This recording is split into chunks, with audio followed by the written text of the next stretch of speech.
גברת קשת, זאת לא הצגה רק שלך, אני השקעתי פה.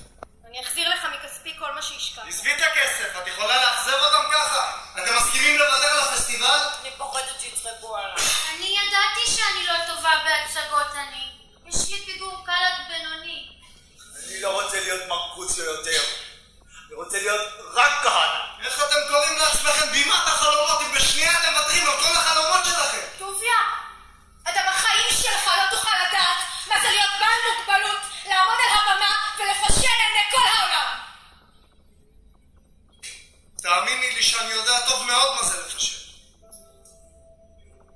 אני פישלתי בחיים שלי פעם אחרי פעם אחרי פעם אחרי פעם אחרי פעם אחרי פעם, עד שאפילו אשתי אמרה לי שאני צריך להפסיק עם כל העניין של ההפקות, שאני לא טוב בזה, שאני בחיים לא אהיה מפיק כמו אבא שלה.